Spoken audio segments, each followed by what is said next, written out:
Now, early in the show, my guy KB, he did his angry runs. These are a little bit more graceful. You know, it's the graceful grabs with the toe tag drags on the sideline or in the back of the end zone. It's not just offense players. We actually got a safety in the mix, too. So let's get this thing started, baby. Week 1, we're in the books. Let's start with Giants wide receiver, though.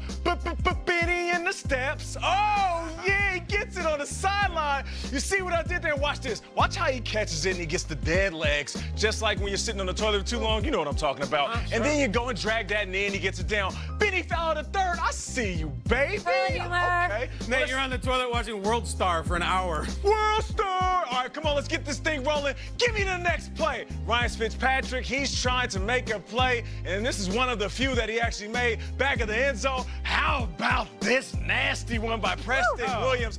Listen, pressed 10 toes down. Watch this, though. Oh, man. Oh, Anthony Averett, listen, I love you, fam. You came on the show, you my guy, but that right there, that's a different type of toe drag. When you put somebody on the ground with your routes, that's nasty. Hey, he's like, I won by 49 points. That's not enough for you? Roll the clip. I'm just saying, bro. I love you, but I got to give some love to Preston. Preston, he pressed those 10 toes down, and watch how he spins around. This is what I mean by pretty graceful. Going up, catching it, and then tracking the sideline while keeping your hands on the ball. Yes, that's a TD. Okay, let's move this thing right along. Okay. Kyler Murray, the rookie.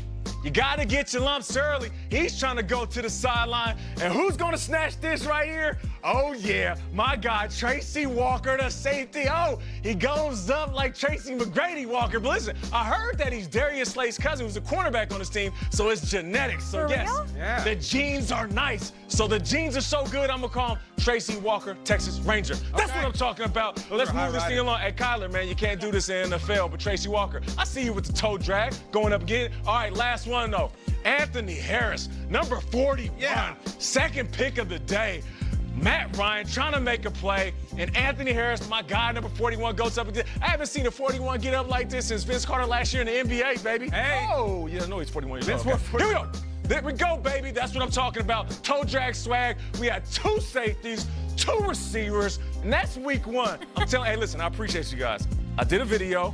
I called you guys out, hashtag GMFB, hashtag toe drag swag, and you guys came out in waves and were reminding me about the plays that I didn't see. So thank you. What do you guys think about those toe drag swag? I love a safety. I love when it's not a whiteout. Me too. Those have always been the best ones. Nate, you connected the Detroit Lions play to Walker, Texas Ranger with the high-riding denim roundhouse kick. Yeah. That's why you do the segment, baby. That's exactly it. I was studying all show for that, just for that one But pun. more about World Star. It's all about the genes. Falling asleep on the toilet. I'd say Benny Fowler was a part of one of the worst losses of the week. Preston Williams, one of the worst losses of the week. And yet they make the segment because they still respect the individual effort. Incredible plays by 2 guys in losing efforts. Yeah, Miami didn't do much, but Preston Williams, I saw the toe drag swag. The whole Preston story is wild, right? He's a standout. Undrafted guy, Undrafted dominant kid. preseason. See how it goes with that team, though. And Nate, it's Way to not go. all DeAndre Hopkins and Julio. It doesn't matter. Any player, any experience, they make the toe drag. There's a new crop of pass catchers, offensively, defensively. If you're on the sideline and you get your feet down, back of the end zone, get your feet down, hashtag toe drag swag, and we'll get you on the show. Talking more offense after this. Carson Palmer joining the breakfast table. Huge guest coming in studio. Heisman winner. Knows a lot about quarterbacks. His brother, a Fox friend of the show. And we've got all your highlights from a doubleheader last night. Insane game in New Orleans. Here for all of it. I love that Iowa Hawkeyes team that Carson Palmer destroyed in his last game. Brad Banks, Dallas Clark, and he just destroyed them. My name is Kay Adams. I lost my voice cheering on all Don't 4 blame me. squads. Don't blame me. What a night. Doubleheader. Peter Schrager. Amazing game. Nate Burles. Amazing game last night. It really was. Kyle Brandt, how you feeling? Game of the year, that is until Bucks Panthers on Thursday night. There you go. I want to start off with some West Coast action. Broncos at Raiders highlights. Let's get to it, baby. We got some more AB, but who cares? The Oakland Raiders got the dub 24-16 over the Broncos. But let's talk to the quarterback on the losing end of this game, Joe Flacco. What's up? I've had plenty of games where we've had few possessions. I don't know about 3. I think we had 3, right? It was pretty crazy. You know, I don't think that's what really got us out of our rhythm. I mean, there was times where we had some plays here and there, and we got the ball across the 50, and we hurt ourselves with either penalties or something of the sort. Even on one of the plays that we got a good chunk on, we had a penalty on that play. And then the other thing is we just weren't able to get, any chunks and get our runners onto the second level defenders in that first half and really get some chunks out of that part of our game. So we just found ourselves behind the sticks a lot. Here's the thing. Flacco looked good last night. Derek Carr looked great last night. Are we more impressed with the Raiders' performance and their win after all the Antonio Brown drama? Are we more concerned about the Broncos, who didn't really show up here? I spoke with Ken Rogers, who's the executive producer of Hard Knocks for NFL Films, and I said to him, I felt like you guys didn't give me enough Antonio Brown, because as much as that was a drama in the media, you didn't have all that access. What was really going on behind closed doors? And he said, what's telling is that in Napa and in Oakland, Antonio Brown was not a huge story. He was off in a courtroom in New York fighting for his helmet. He was out because of the foot. They had 89 other players there all summer, and they were working towards a collective goal. You fast forward to this weekend with the hysterics of Antonio Brown and breaking news on NFL Network. Where's Antonio Brown going to end up? We're all talking Antonio Brown, but in that building, I spoke to coaches and saying, well, we had a game to play Monday. We didn't think he was going to be ready to play Monday, so we were already focusing on that. To see that team come out that way when all the rest of us were focused on 84 and what he's going to be and how he's going to do with the Patriots, the Raiders thinking, we've got a lot of pride in this room. We've got a lot to play for in this room. We've got careers to make and to break in this room. To see them come out and blow the doors off that Broncos team shows me a lot about what they have in that building, and that it wasn't just about Antonio Brown and his cohorts. There's 90 guys in a building. Antonio Brown was just one of them, and he's no longer there. That was great. And this was all about the Raiders. This, to me, we talked about this before the show.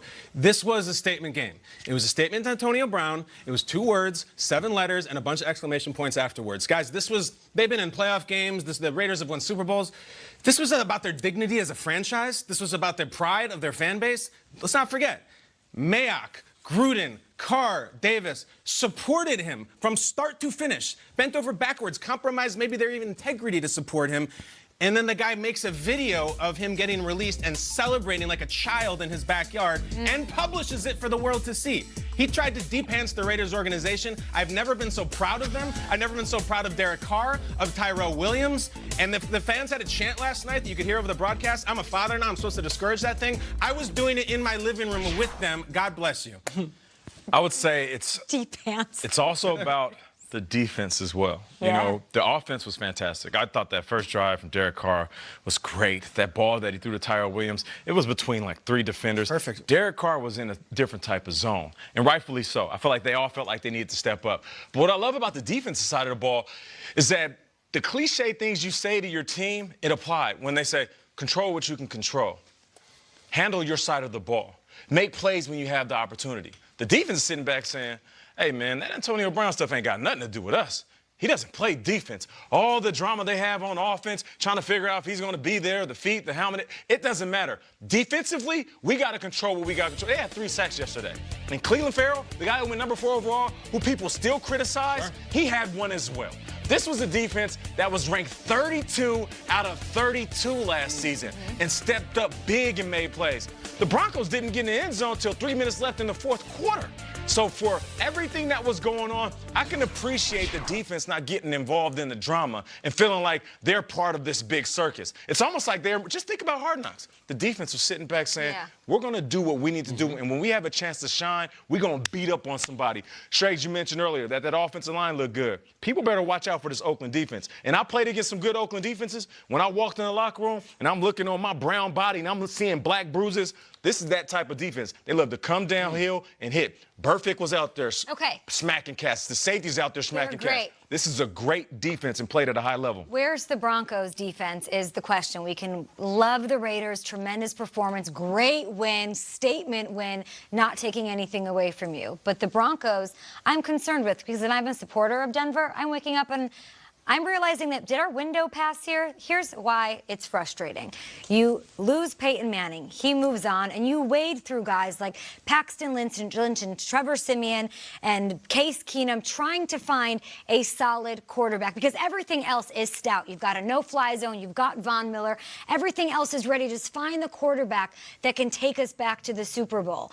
Now, Joe Flacco looked good last night. They found a solid quarterback who you've been really impressed with throughout the preseason, and it doesn't seem like everything else is there. You don't have the no-fly zone. Von Miller and Bradley Chubb, they'll be fine. Cortland Sutton had a great game. There's a lot of positives here, but it almost seems like now that we have this, where's everything else? It is not perfect or at a 10 like it used to be when we didn't have the quarterback. So I'm frustrated if I'm a Broncos fan right now. Yeah, I also think the emotion that went into that Oakland win, like I don't know if the Broncos can win 15 straight right now. But this was a circus in the Raiders, and the Broncos, all they had to do was I think they ran into the wrong team on the wrong night. No one was going to beat the Raiders last night. I don't think the Chiefs or the Saints were beating the Raiders in Oakland. The way that crowd came out, the way that team galvanized. Vic Fangio did not forget how to coach defense all of a sudden. Like, I really do think the defense will be there. I think they ran into a great line and a team that was really motivated on a big night. I think the Broncos. We had like survivor pools. I would have taken the Raiders week 1 after what happened this weekend. No concern about the Broncos. I have concerns, and I'm not as high on Flacco as you might be. Yeah, well. I think Lamar Jackson had quite a day, and I think the Ravens are like, all right, I think we made the right choice. We're good. Yeah. We're good. We're good. All right, more on this game, more on every game, especially because we're 2 sleeps away from week 2, but we got to show you Texans, Saints in New Orleans. How about this one? We're going to jump